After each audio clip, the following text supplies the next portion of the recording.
I am so excited to announce that iDriveAClassic is now sponsored by Adrian Flux, one of the UK's leading classic car insurers. If you're looking for classic car insurance, I've popped a link to Adrian Flux in the description box below. Hi guys, it's Steph from iDriveAClassic, and today I'm back with something behind these shutters that I know you're going to love. So we've got these shutters up. It's the amazing Renault 5 Campus. I've been really excited to show you this for a little while. My friend Sam bought the car and he said, Steph, you've got to come and see it. It's really, really clean. It's really nice. And best of all, it's now come up for sale. So I thought before it sells, let's go and review it and find out what a Renault 5's like, because I've never driven one, and I'm sure there's plenty of you at home that, despite 5.5 million of these cars being sold, have probably never tried one as well. So I'm going to bring it to the channel today. I'm really excited to show you it. But first of all, let's kick off with a tour round the outside of the car. Renault 5, Renault Cinq, or if you're an American, probably going to call it Le Car. Although this example here today is not actually a Renault 5, it's actually the Super 5, so it's what followed on. Or if you're in France, you may know it as the Super Cinq. Now these were sometimes known as second generation, and some people see it as a completely different car. They're made from 1984 through to 1997. Now across the lifespan of the 5 and the Super 5, over 5.5 million of these little super minis were made. So it's like a car no other really, and therefore it's no wonder when I posted a picture on Facebook, Twitter and Instagram, many of you told me stories of first cars, mums around town runabout, and examples that you fondly remember from your own childhood, and some of you as adults as well. Now, although it was the best-selling car in France from 1972 through to 1986, it wasn't a rarity at time of production in the UK either, and seeing one on your street or in the supermarket car park wasn't a surprise. However, it's fast becoming a lesser spotted beast on the roads of Great Britain. So before the prices shoot up and they all disappear into the hands of private collectors and dealers and Sunday drivers, I wanted to show you an affordable retro runabout. So I have already mentioned this is for sale. If you want to get in touch with the seller, drop me an email. My email address is in the video description below. Now, of course, the Super 5 wouldn't exist without the 5. So I thought I'd give you a bit of history on the 5 before leading into the Super 5 to set out the scene for our drive today. Now, for me, the most wonderful thing about the original Renault 5 is it was a complete accident and simply came around by chance and genius of one man. So the man's name was Michel Bouet. He was only 36 at the time, which is insane, because you always think of car designers and you always think they must have a massive lineage behind them, but Bouet was only 36. And in fact, I'll tell you why it was a surprise, because he had a Renault 4 on his table and he was sketching over it, merely for fun, just to doodle, to see what could be achieved with the new model. But his bosses walked past him and they saw what he'd done. Now, instead of consigning it to the waste paper bin, they thought, actually, that's really clever. And they took it a little bit further. So within 2 days, it went from being his doodle on a bit of paper to actually being a model. So they had it all made up. And from there, everything wildly slotted into place.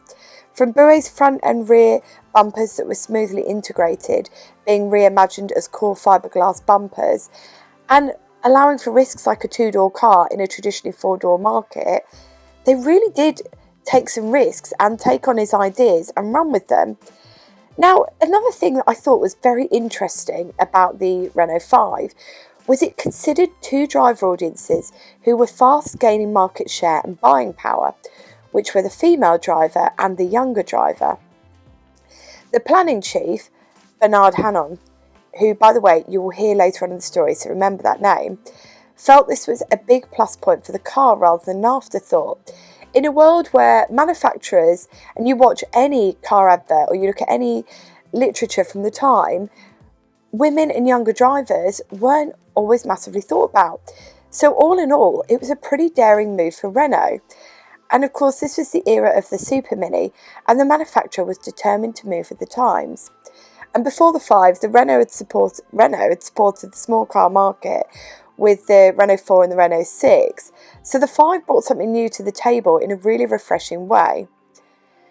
Now, there is something sad about this story, because I would love to tell you that Buick went on to design other wonderful cars, because surely genius like that wasn't wasted. But however, the biggest tragedy of this success story is he died a year before the car was launched. So whilst his genius changed motoring, he never actually witnessed any of the success of it. And what a success it was, because it initially went on sale in March 1972 and was available in the L, which had the 782cc from the Renault 4, and the TL, which had the 956cc, as used in the Renault 8. But by October of that year, so not even a full year, it was the best-selling car in France, which meant that then it was sold over in the UK, and it gave bemused buyers something very different to the homegrown choices. So for somebody wanting a smaller car, they might have automatically looked at something like the Mini or the Imp, but both those had been on sale for a while, so this brought real fresh appeal to the Super Mini market. And with it being such a popular car, not just in France, but really every country it sold into, it gave the team at Renault real power to keep investing and diversifying. So by 74 there was a new engine and the introduction of the Renault 7, which is essentially a bit of a booted 5. And they also got the ability to bring in new trims and specs to draw more buyers. And so it's a bit of a snowball effect, because by that point you've got more buyers, more investment. So in 76 you see an economy model added, which really does make sense, because of course we had the oil crisis in 73 and 74. And then in 78 you get the automatic transmission unit, and of course everybody's favourite, the Renault 5 Turbo. And it's also the year that the work begins on the 140 project, which gives us the Renault Super Five that we see here today. Now, when it was sold under the strapline as More Than the 5. And the now chairman of Renault, a name we've already heard in this story, Bernard Hanon, calls upon Marcello Gandini, who you might know about if you know anything about Lamborghini. So he's brought on to modernise the 5 for a new decade. So it's a new body with the same profile, and the engine is now transverse, something which is borrowed from the 9 and the 11. Now, the new car came up against competition from the 205 and to some extent the Golf, both of which had come to market during the lifespan of the original Renault 5. Now, whilst the 205 is always remembered really fondly, it is actually worth noting that the 5 always outsold the 205, and until 1989 continued to get investment in the Super 5 range with new trims and specs. In 1990, the Clio came to market, and sales of the Super 5 slowly trailed off, and production ended in France in 1997. Now, I've shared a bit of history there for you on the 5 and Super 5 and the evolution of it all. So let's hop inside and have a look at the dash, because I don't think you're going to be disappointed. Now, I won't lie to you, when I got given the keys to this Renault 5, I assumed it was probably going to be a little bit tinny inside, but hopping in, I've been, well, shocked, to be honest, because the quality of the plastics used and the quality of the material on the seats is far better than some of the other smaller cars. So whilst this is on nearly 70,000 miles on the clock, it still holds its own against cars that are maybe only 10 years old. It's in exceptional condition. So it's only had 3 owners from new, which I do think in part that's probably why it's so nice, because people have obviously had it for a while and looked after it. But I wanted to show you what it's like inside, because if, like me, you've never actually seen one of these up close, it's quite interesting to have a look at. So first of all, we don't have a traditional glove box. So over on our left hand side, we've got a giant pocket. But then when we come inside, this almost ski slope-esque centre console, this centre bit lifts up, and according to the owner's handbook, that's your glove box. And above that, you've got 2 just empty, they're almost, what would I compare it to size-wise?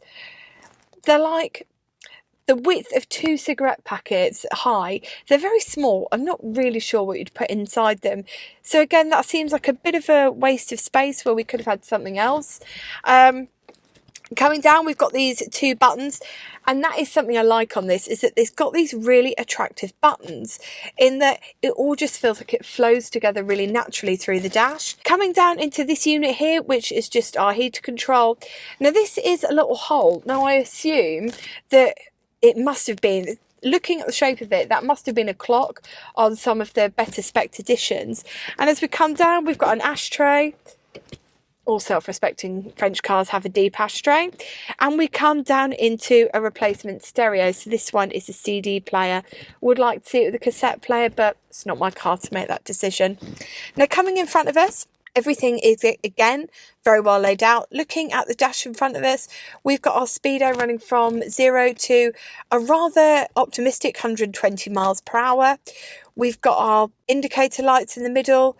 Over to the right hand side is our fuel gauge, and we've got a selection of warning lights there, including a warning light to tell your lights on.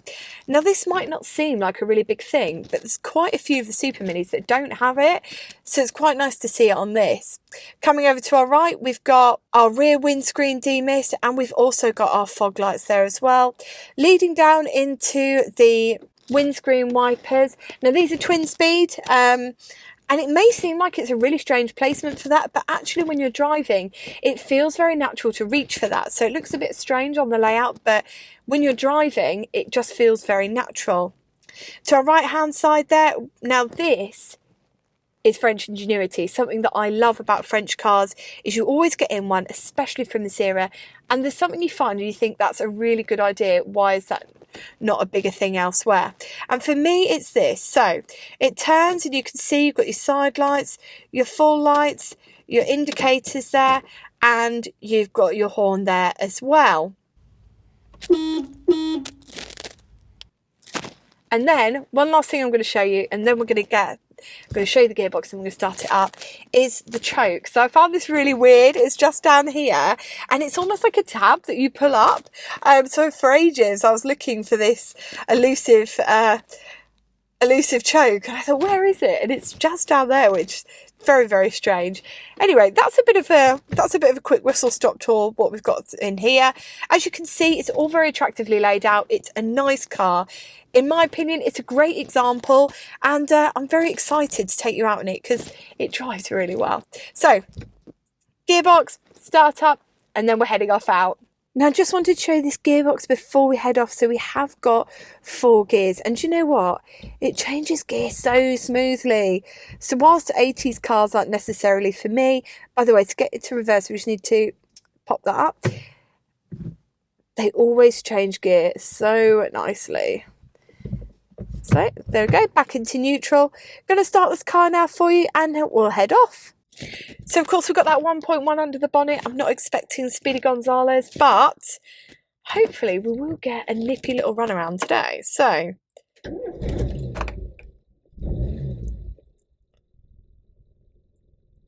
I don't know if you can hear that at home, but it's so quiet.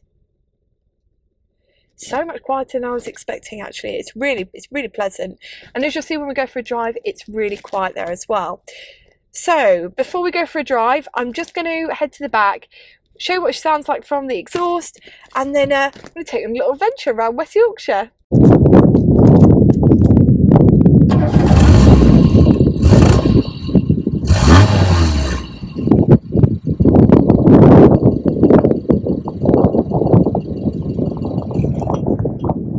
Right, it's time to head off. We are going to see what this car can do, albeit with speed cameras considered.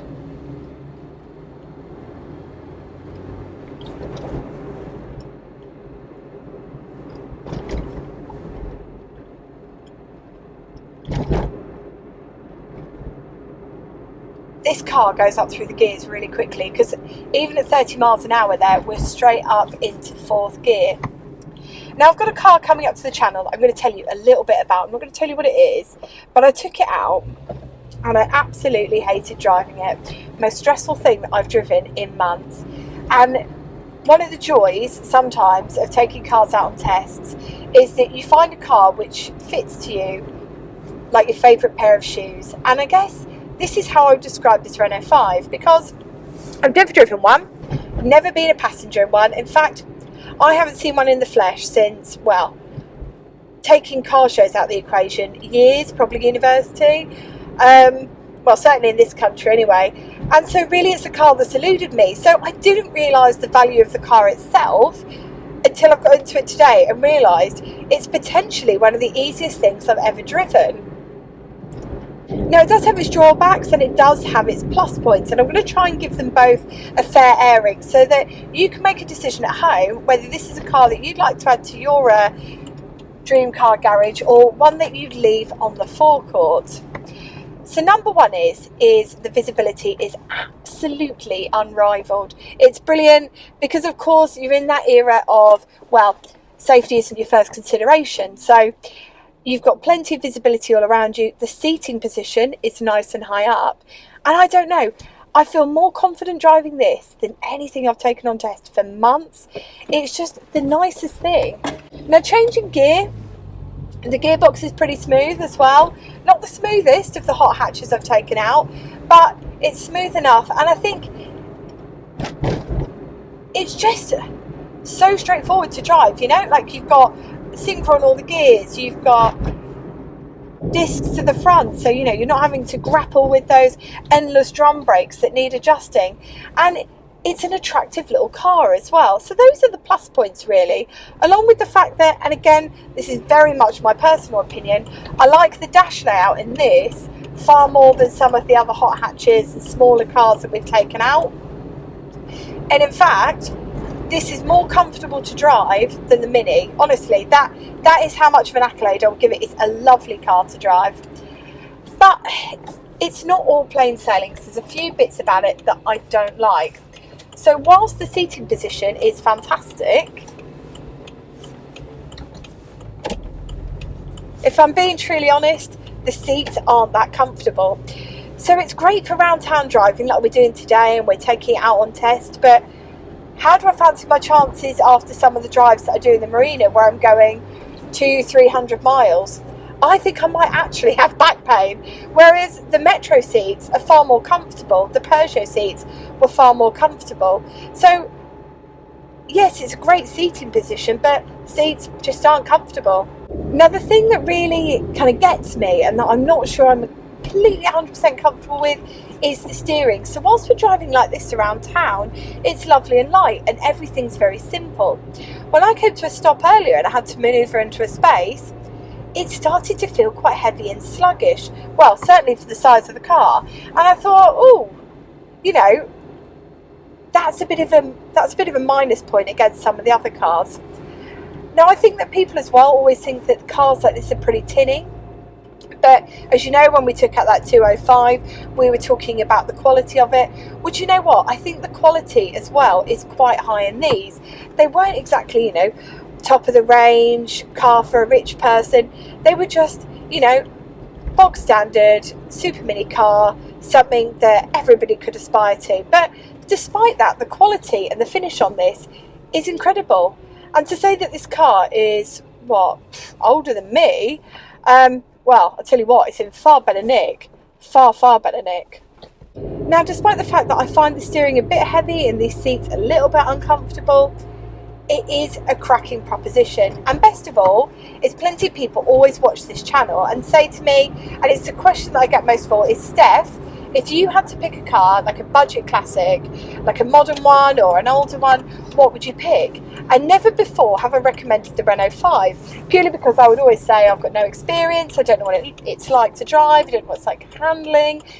But I take it all back, because if I'm being completely honest with you all at home, this is definitely up there in my top 5 car recommendations for you. It's relatively quiet inside, it's not bad at all. The suspension is average, you've got decent fuel consumption. It does everything that you would like a little retro runabout to do.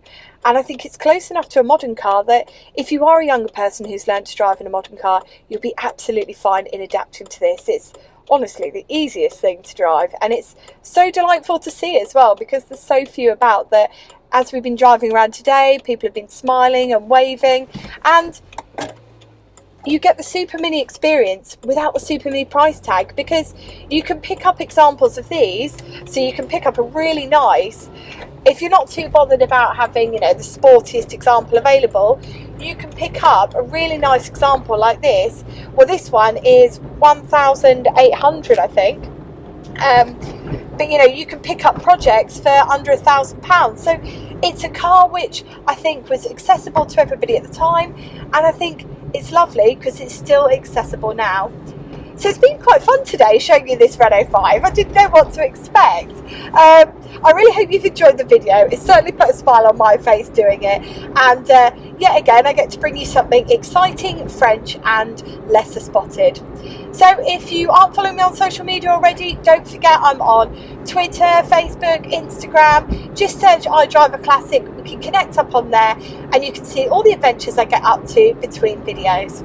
Now I'm going to head off back to Sam's and reluctantly give back these keys. So all it leaves me to say is take care and drive safely.